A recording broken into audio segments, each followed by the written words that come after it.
7011s, 6011, and the 06. Good afternoon, everybody. Welcome to our Case Study Cafe on Girls Who Print Day. If you're within the sound of my voice, we have some coffee, tea, refreshments, iced tea. Stop on by, come hear a customer panel.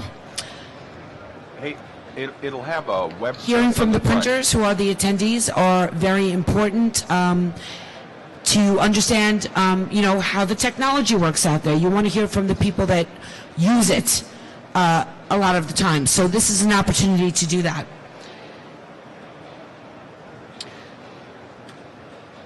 I'm going to start off with a very simple question, which is, please introduce yourself and tell everybody a little bit about what you do and what your business does. We'll start with you, sir. Dave.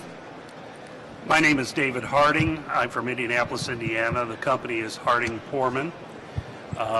We have 250 employees, and we do about 25 million in sales a year. We do offset printing. We have a digital division. We have a wide format division. We do mailing. And we also have 7 patents on the way DVDs and CDs bind into periodicals. I don't think they can hear you. Just pull the microphone out. Okay, sorry.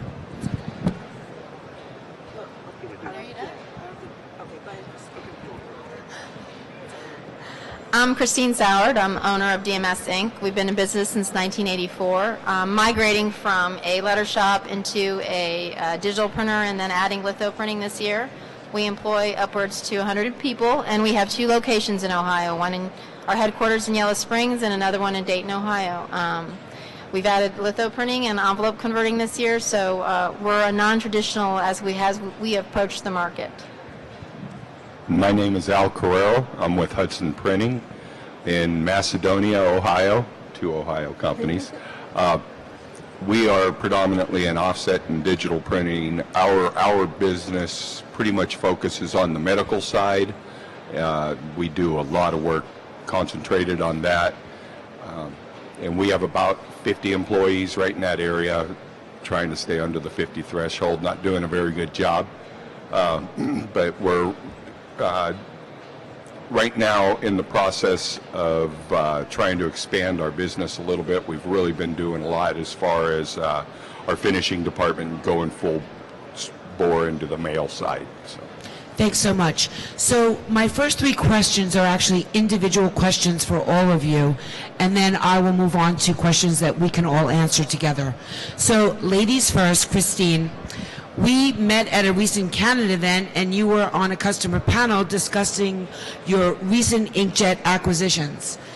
What presses did you get? Why was Canon's inkjet technology the best fit for your business? And what are you able to do now that you couldn't do before for your customers? So we brought in the 3900 and the i300, which is the cut sheet device. The 3900 is a web unit. We went to Canon because we had 2 issues. We needed to move some fairly thick substrate at a very high speed to produce multiple projects on the web. So that's why we moved to the 3900. And then we actually didn't think we were ready for an i300, but when we went to Boca, they pulled us into the demo room, and we do a lot of direct mail, and a lot of people who are in our industry are struggling on the coated stock and the cover stock with an acceptable market quality. So toner is what we were pushing, and we were struggling with that. Being able to meet the volumes and the scale that was happening in our shop. So I really pushed my operations guy to look for a solution that allowed us to scale, and the i300 was the answer to that. A lot of testing and a lot of work went into making that decision, and since we've done that, we've reduced our hours that we have to operate in the cut sheet room because it is such an efficient piece of equipment. You know, we went from 3 shifts, 6 or 7 boxes to 1.5 shifts with 1 person running that machine. So it's had a huge impact on our ability to scale and predictably scale. And what can you do now that you couldn't do before for your current customers? I would say that we're able to meet really tight SLAs without moving heaven and earth. That's a tough thing to do when you have SLAs and your toner equipment does not stay up. So it allowed us to grow that business effectively and without the constant headache of we're going to miss an SLA. So to me, we're in the critical document business, and being able to hit the SLA with comfort every single time is a big deal, and to be able to grow that business comfortably. So. Thank you so much. Dave, this question is for you. As chairman and CEO of a printing company, your vantage point is always big picture. So when is the right time to make an investment to new equipment, and what input do you seek from your sales and production team before you write the proverbial check? Well, if I had $1 for every time someone said, if we only had this piece of equipment, we'd be better off. What we try and do is we try and teach our employees, and I mean all of our employees, how to figure a return on investment.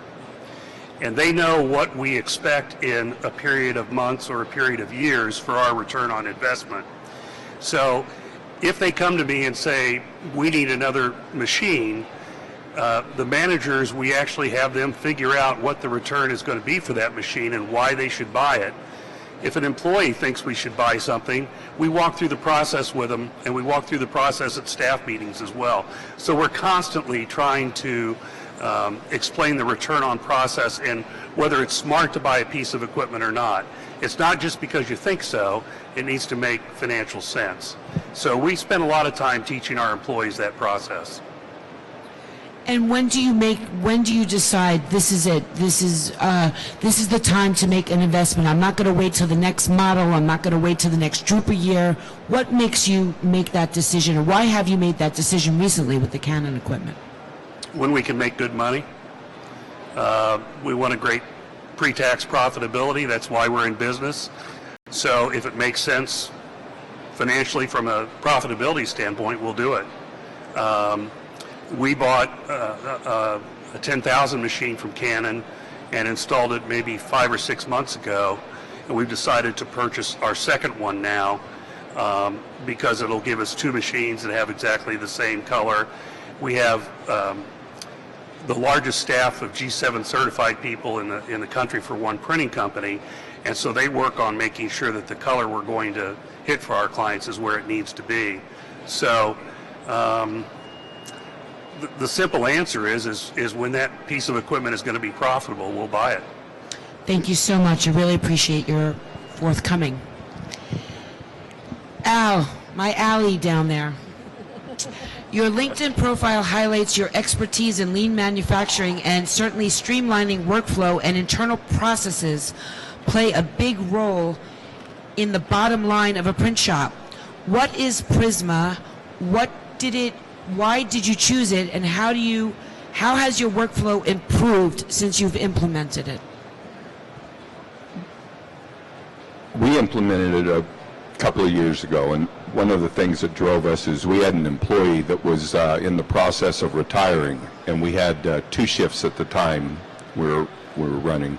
And we had 2 options. We could either replace the position, or we could try to find a more efficient way that we could produce the job. We went out, we started looking at all the solutions that were out there. We did a lot of homework with a whole bunch of different companies, and we found that the Prisma Remote seemed to have, and Prisma Sync seemed to have the best solutions for us. We were actually able, once we did that, to take our 2 shifts that we were running and run them and man them in 1 shift, which gave us a huge cost savings. And the way that worked is we were actually able to run all of our machines at the same time with one or two operators, rather than trying to run it over multiple times. The way most of us were set up prior is each operator would have to either man 1 or 2 machines. With that type of software, it gives you the ability to have one person manage all the machines at the same time. So it's helped us quite a bit. It actually reduced our savings. We did not have to fill that position. Thank you so much. I really appreciate that. Okay, so this is just open questions now to the panel. What is the process for training and introducing new technology and productivity tools into your organization? Is everybody always on board with the change? Anybody out? Yeah. Well, we'll do a drill real quick. Everybody? Like this. Pray? No? Okay. Now you've all done that. Take your hands apart and do it the other way. Just switch your fingers to the other side. No. Just the other hand on top. How's that feel? It feels pretty weird. Change is difficult for everybody to do. And that's just, we all have habits. We all have, traits. We're all used to things. It's very hard to get people to change. We've done a very good job of it, though. As you start to take your employees under your wing, you start to explain to them why the change is going to benefit them, how it's going to help them, and at the end of the day, it actually makes their job a lot easier. They're not having to work near as hard. When we first start to put it in, it's always a difficult challenge, but I can tell you, as we have put a lot of our processes in, Visual Factory, Lean CI, a lot of this stuff that we've implemented into the facility, it's turned out to be a very, very positive thing. I will tell you, the employees originally, it was a very difficult task to get everybody to buy on. If we were to go and interview them today and I were not sitting here, I will still tell you, they would tell you that it was probably the best thing that we ever started doing, and will continue to do.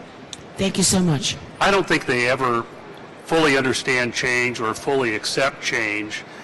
The more you talk about it as a leader of the organization, the more they will accept the change. If you don't talk about it, they have what's called fear. And I have an acronym for fear, which is false expectations that appear real. They think the world is going to end or something's going to go wrong with the company. So if you quit talking about the change, then they're going to have fear, unwarranted fear, and you have to keep talking about what the change will do so that they feel like it was a good reason. Keep explaining it to them. And as a leader, keep explaining why we did what we're going to do or why we're making those changes. I just want to add, I think that was a fabulous point that you just made. The change has to be championed by the top person in that organization. If there's any room for wishy-washiness, nobody wants to pick a side in it. So I think that the leadership point was very valid, and I just want to drive that home. Christine? I agree with that statement. We have changed quite a bit in the last 6 years, and when you have employees that have been with you for a long time, like you said, change is very uncomfortable. And so you have to continually talk about how the change is going to lead them to success. This is not something you're mandating for you. This is us being a leader in the industry, and that will benefit them as well. And so it is refreshing when you've changed so much and you continue to bring equipment in. And at the beginning, nobody wanted to learn how to use the equipment. They were afraid of the equipment. And now we're at a point where they're fighting over new installation. They want to learn that. That's a great day as a leader, that you feel like you have really allowed them to be successful with themselves. They have to have a path to success. They have to choose that success, or they will never be successful. Mandated success is not a good thing. Thanks so much. And the other part of that question, just to go back, how are you training them on the new equipment? Do you have a process in your organization? What is your recommendation on, now they've agreed that we have this piece of equipment, I'll have to use it. What is your process for rolling that out? Well, the vendor has to be very involved, and operations from the beginning, you have to have an architecture of how that needs to happen, and it always needs to be the same regardless of the equipment. So the processes have to be reviewed with the vendor, and that we have to make sure that message is seamless and fluid as you're training the staff. So it has to come from the vendor first, because that's their industry, that's what they know, the equipment, and then you have to add your flavor to that based on the culture that you have in your company. Thanks. And in this case, the vendor is Canon. Right. Yes. Al. Same exact thing. We do partner with the vendor. We ask quite a bit from Canon and many of our other vendors. Canon's actually helped us partner in bringing our operators to a basic level of understanding on the equipment so we could reduce downtime and not have the waits if you're down and having to call for a technician.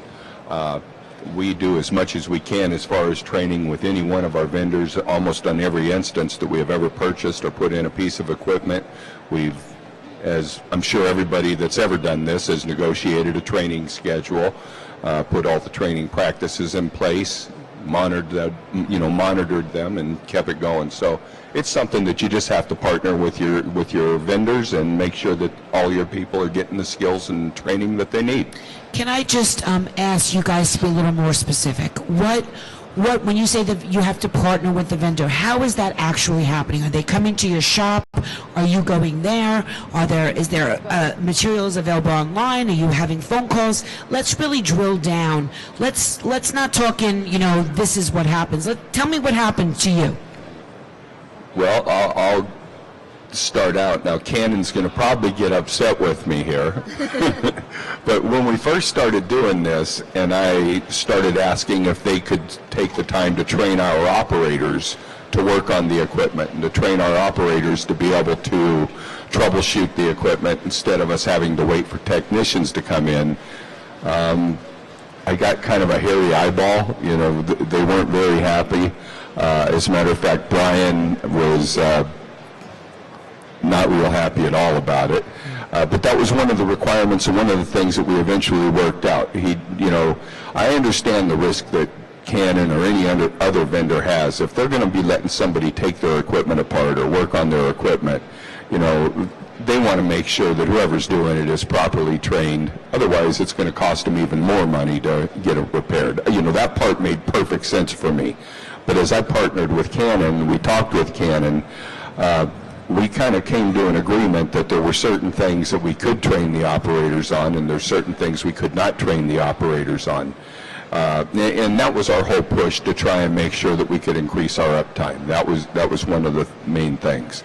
And I think, sorry, please. Like I said, at the very beginning, it wasn't a real welcomed idea, but as we've evolved and gotten, worked closer together, it's something that we're continuing to improve on today. And I think that's what partnership is all about. That doesn't mean that everybody always agrees on what needs to happen or what the process needs to be, but at the end you find a way to work at it together, and everybody compromises a little. Brian let somebody play with his machine, and you got to train a little early, and then everybody makes happy print now.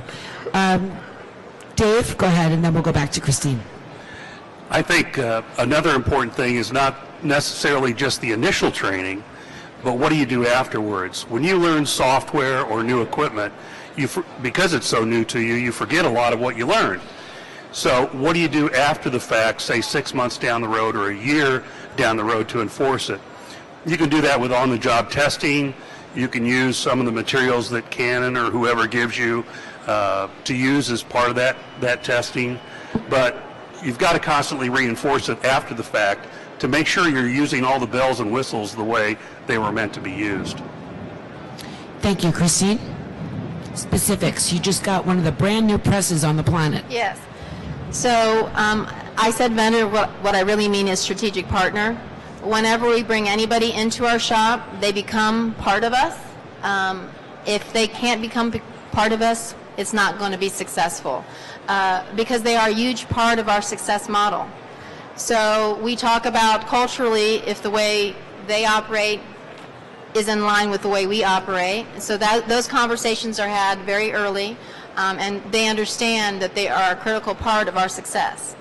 And when we talk about the training, we talk about how we want to see that being done and how we want to continue to have education. Training is not 3 days. Training is for the rest of your life. Right. When you're in an industry that is continuously evolving, training is something that your employees have to embrace.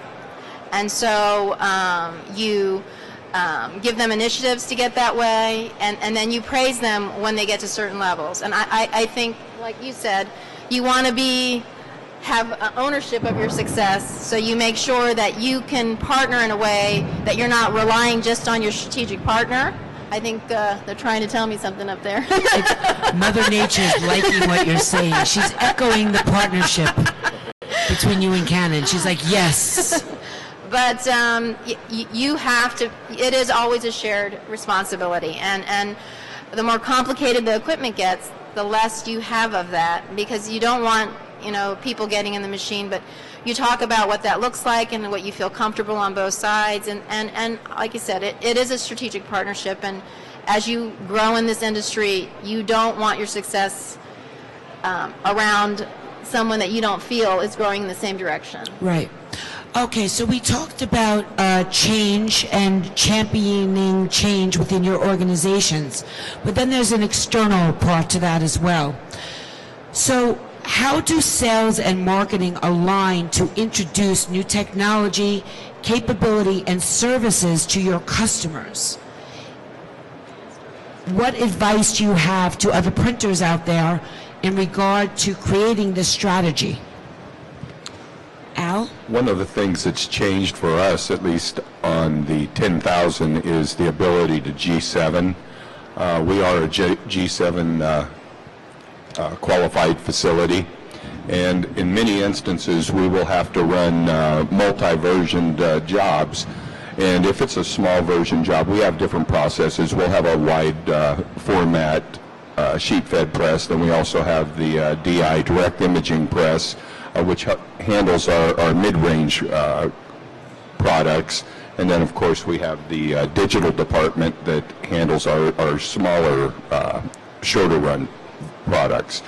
If I have a job that is running on all three processes because of the versioning, and we will do that on many occasions, just from a cost efficiency standpoint, we'll put the small version in our digital department, and of course the larger versions in our offset department. Well, those three departments, our customer is not going to accept different quality from each one of those processes. So that's one of the reasons why it was so important for us to be able to G7 truly, because a lot of digital companies out there, I hear it over and over and over again, how they're G7 qualifiable. But the problem is they don't have the spectrophotometers inside. They have no way to read it back. You've got to do readings. It's too difficult to do, and it's too difficult to maintain.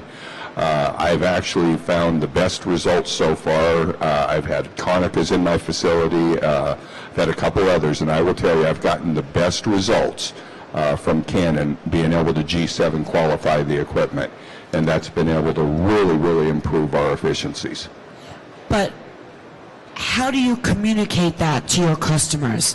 That when your salespeople are out there, how are they communicating? How are the production people educating the salespeople or the marketing people to create the right messaging that lets buyers know that they will get the right color from all these different technologies? Well, all of our salespeople, we have weekly sales trainings and sales meetings, and of course all of our salespeople are very well aware of the fact that we're G7. I will be perfectly honest, we do not go out and specifically talk about the equipment that we have on our floors while we're selling. We more specifically talk about our processes. We more specifically talk about our controls and our measurements. That's more what we have found that customers want to see.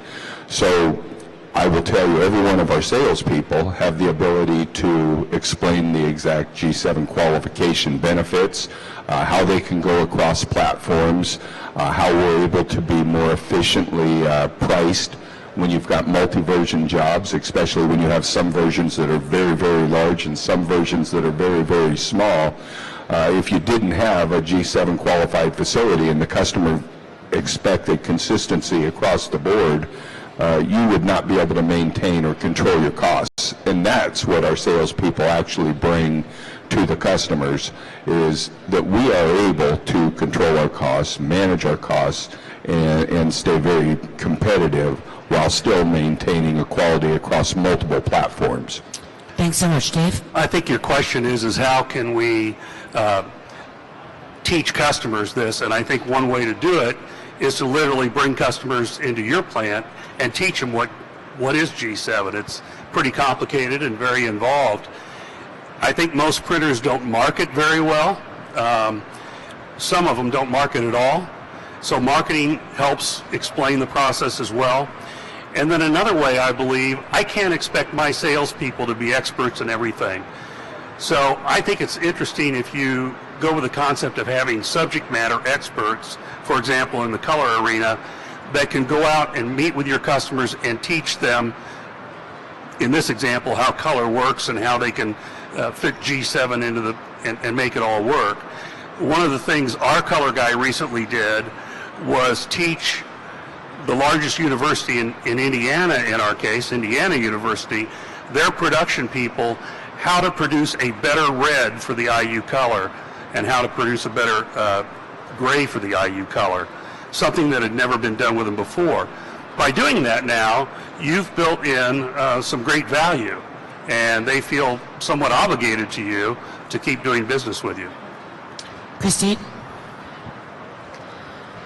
I'm a little bit different than these two guys because I didn't come from the litho side. You know, we're a direct marketing company, so we're going in that direction now, which is a little bit backwards from what is traditionally done. But since we're marketing, that's what we sell. We sell the sexy. You know, Awesome. We show what you can do, how a piece can communicate to the consumer individually. So we play with the data. That's what we're good at. That's what we've been doing for a long time. So we're taking the data and telling them, how can you take that data and make it a relatable piece to the end user, whether it's a B2C or a B2B. And for digital, that is how you sell digital, because the long runs don't make sense digitally because they're all the same. That's right. So a variable component is how you sell it, and so our salespeople go out there and they're selling the sexy. They're selling solutions to get an ROI for their customer. It's the start of a conversation or the continued growth of a relationship. And I don't know, I mean, the panel, we don't know each other very well. I've met Christine and Al, I know kind of from LinkedIn. But my background, I am an advertising agency print production person, and I can echo what you're saying. And with all due respect, G7 means nothing to me. It's a letter and it's a number. Unless I can see it, and I can see it in my hands, and I can see it, to your point, on my own work, with my own, or in my realm of what I'm working on. In other words, if I only have small clients, don't show me a major brand's annual report that they spent $9 million on. I will never be able to do it. Show me a really cool direct mail postcard that I don't even realize has 8 different points of personalization on it, from the imagery to the addressing, of course, but to the language. Maybe there's children involved, so you have something about kids, and another people, you know, they have pets, so, you know, anything like that. So I do echo what you just said there, Christine, and this is also for the people at home, so keep that in mind. Show it, don't tell it, right? Is that what they say? Yes. Okay, so from where you sit, where is the industry going, and where do the growth opportunities lie? Most importantly, how is Canon helping you stay informed and equipped and and face the changes and challenges of our ever-evolving industry? I know I like to ask compound questions, but sorry about that. There's like 5 in that one question. If you ever need, and question part 3A2, just let me know and I'll let you know. What we should say is, could you repeat the question? Yes, if we have another 10 minutes, I'll repeat the question. Basically, how is, you got it, right? Yeah. Okay, awesome. That's my BFF. So, you know, the industry is changing and technology is influencing that change. And so you have to be aware of the technology. And you also have to have a seat at the table. If you are not happy with technology, you better talk about it, you know. And so we get engaged with our strategic partners to say, this is what we don't like. This is what we see we want.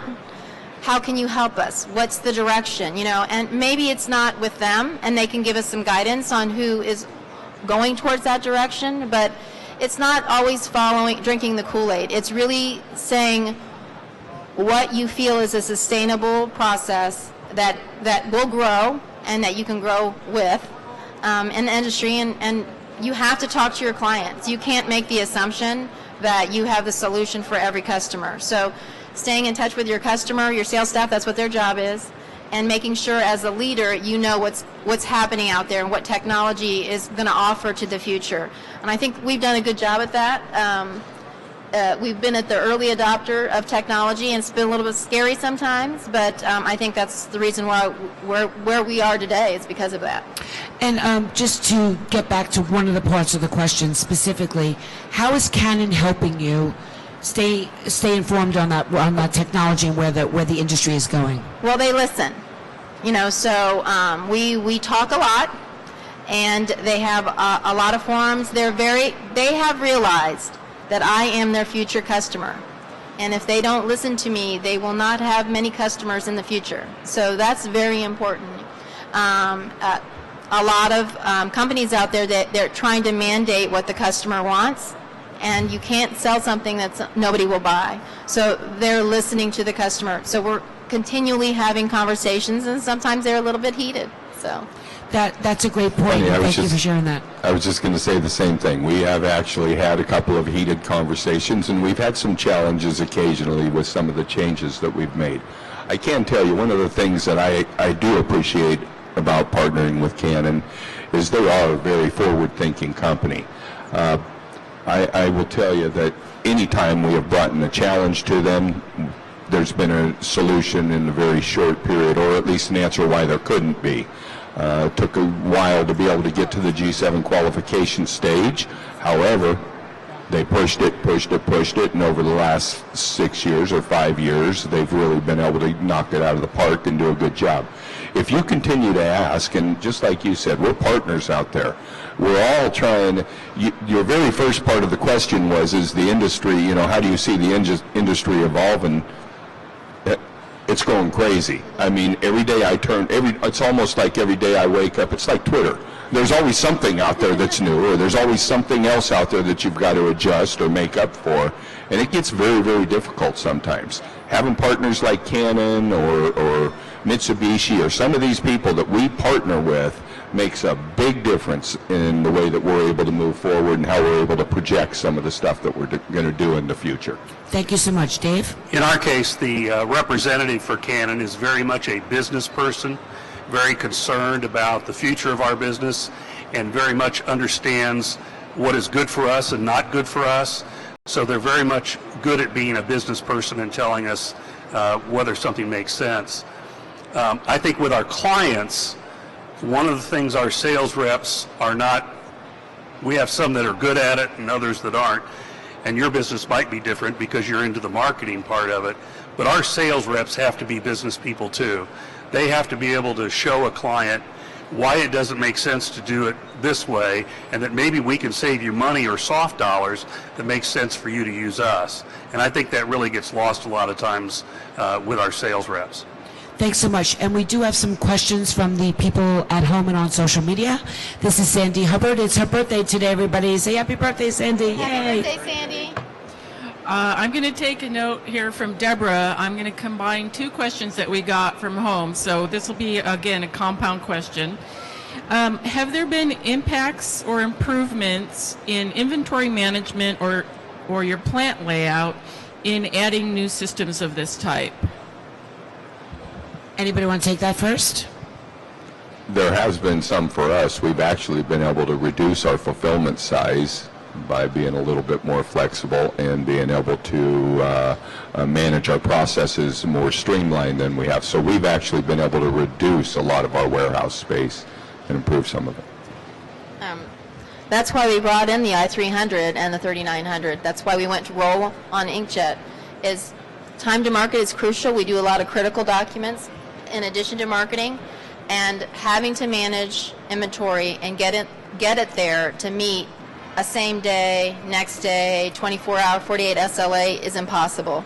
It's it's a rolling target all the time. So being able to put white paper in and create a document specifically for that particular product is a game changer for anybody who is having issues with managing inventory.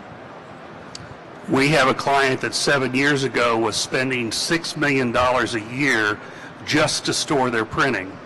Not with us, but just to store their printing with a fulfillment place. They also happen to give out writing pens to their clients, and they did a study and found out that those writing pens were being handed out at a rate they would use them up in 115 years. So the point is, by being able to print on time for them, we're printing on demand for them now, they've reduced their footprint in that fulfillment place down to almost $0 spent a year storing their printed material.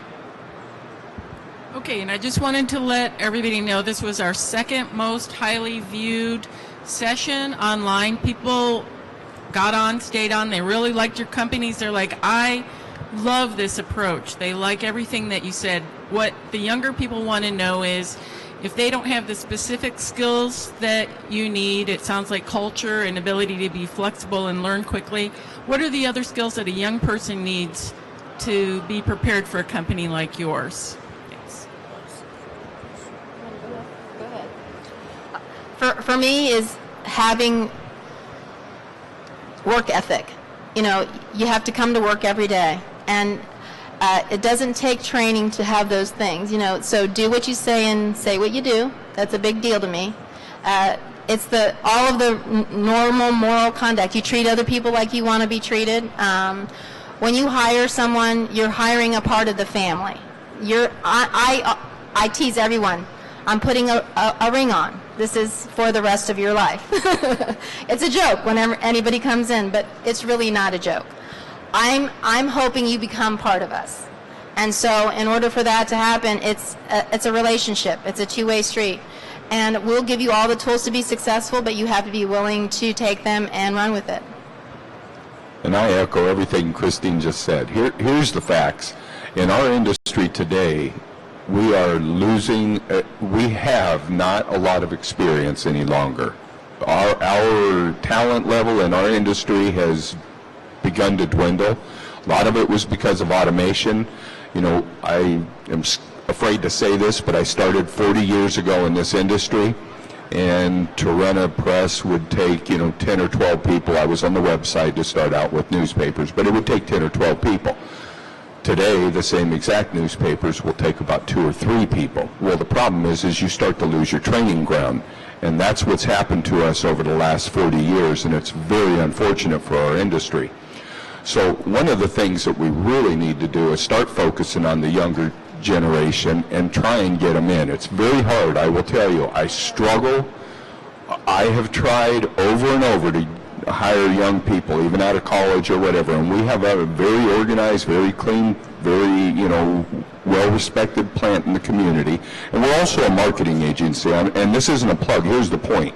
We're actually Hudson Printing and Hudson Collective, and we'll bring people in on the collective side, train them on that side, and then start working them towards the print side. And that's probably one of the most important things. If I could just say one thing out there, it is a fantastic trade. And most of us printers out here are more than willing to train you.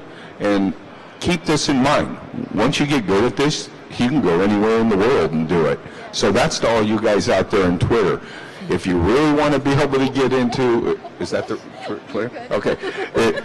If you really want to get into the industry, that's where they are right now. They're on Twitter watching this. Just so you know, I mean, it is a fantastic profession to get into, and I'm a business owner. I'm willing to go out there and hire people. You get paid very, very good money to do this work, and I started 40 years ago. This was going to be a job until something better came along. God's honest truth. Nothing better's come along yet after 40 years, and now I own my own business. And I started out stacking newspapers on the back of a newspaper press. So please, don't think if you go in and you pay your dues, there's not a whole lot of success there. There is. I think the answer for the young person that wants to get in this business is their attitude. They have to have the right attitude. I don't care what you know. If you're not a nice person, I don't want you to work for us. If you're a nice person, we'll teach you.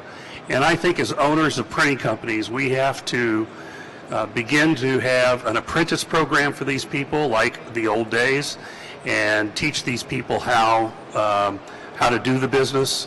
And what we've done is we've put young people with our people ready to retire. The people that are ready to retire take great pride in teaching them the right way to do things, and if they have the right attitude, then they'll be successful.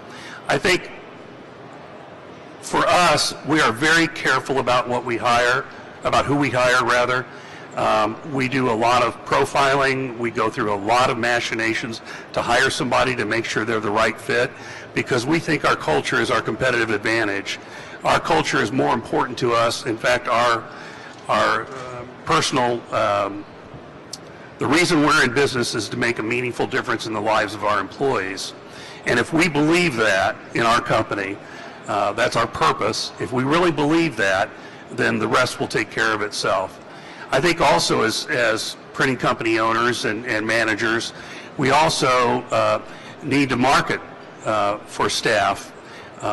We spend a lot of time working with a local university, and we have found people that at that university that we want to hire, and one just recently became our CFO, graduated in 2012, and we've been hawking that person for the last 4 years, getting them to become our CFO, because we were so impressed with them, because they were a student. They were just coming in for the summer working for us as an intern, and we knew we'd want to have them. So we pursued them and marketed to them by mailing them our marketing materials and everything for the last 4 years.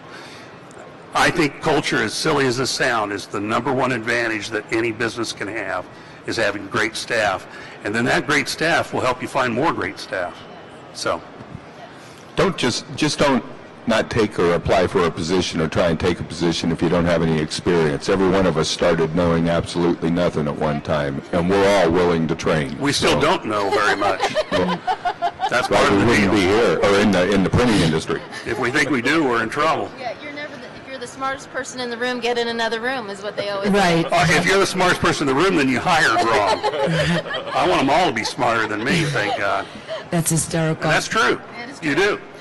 My mom once told me, she's actually back there, Lady Scan a lot. She's like, never hire anybody that That's doesn't. not your mom, that's your sister. That's my. Oh. She once told me, never hire anybody that doesn't want your job. Yes. Absolutely. Absolutely. That isn't And don't be out- afraid of it. Yeah. Don't be that afraid of isn't it. out to push you and make you work harder, because they're going to show you up every chance they get, That's because what they you want. want you out. And it's good advice to have those little go-getters running around. Have one running around the show floor right now, so it really helps. We're going to wrap it up, but before we do, remind everybody who you are, how they can get in touch with you, but most important, this is a Canon case study. Canon has been, in the words of Chico Escuela, very, very good to me. So, and I hope to have a greater relationship with them. I could go on and on and on why they're a great partner, but it's more important to come to you, from you, because you're talking to your peers. So, go ahead, take it away, Dave. I guess email. My email is dharding, Harding, at Harding Poorman, Poorman. That was my partner. That's not the business. HardingPoorman.com. Do you have a website? HardingPoorman.com, right? HardingPoorman.com. And why is Canon the most awesome partner in the world?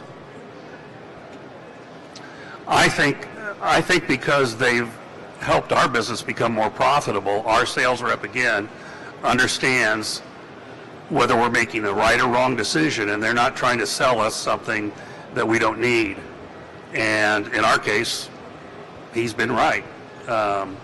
So Thanks so much. Christine, how can people get in touch with your company, and why is Canon the most awesome partner? DMSINK.us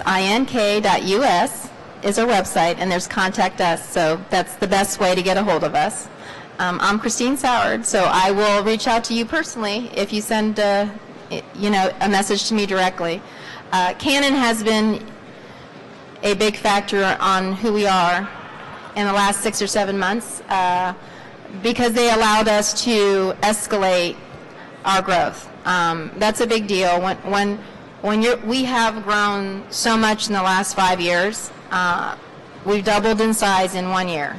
And so being able to continue to scale without having to add lots of extra people is a big deal. And Canon has been with us the whole time, kind of righting the ship when they feel that we need a little help. So to me, it's when I pick up the phone or send an email, it's not the next day, it's the same day. They understand that our relationship is critical to my success, and so that is why we chose them as a strategic partner. Thank you so much, and I hope to see my BFF soon, right? Yeah? Al? And again, I'm Al Carrero with Hudson Printing. It's hudsonpr.com. You can reach out to me as well. There's an info page there or an info link. You can always reach out to me. That comes directly to me. So please feel free if you have any questions. And I'll sum Canon up for my advantage in 3 words: innovation and continuous improvement. I put "and" in there, so that was 4 words. Innovation, continuous improvement. And that's why we partner with them. Thank you guys so much for your time. I really appreciate it. Just so you know, a lot of the feedback we've been getting from the attendees at the show and also the people at home is that there are real conversations going on in the Printerverse, and I think this was a perfect example of that. So I really appreciate you sharing your business, quite frankly, the inner workings, part of your decision-making process with us all, and also, of course, thank you so much to Canon for your support. We're live streaming because of Canon. They gave us a beautiful camera this year. Of course, I have to return it, maybe. I do? Are you sure? Come on. You know people, Brian. No? We'll talk? I'll get a discount on it? Okay. Thank you very much, everybody. We'll be back at 4 o'clock with Are Your Bits Fit? Integration without perspiration. See you soon.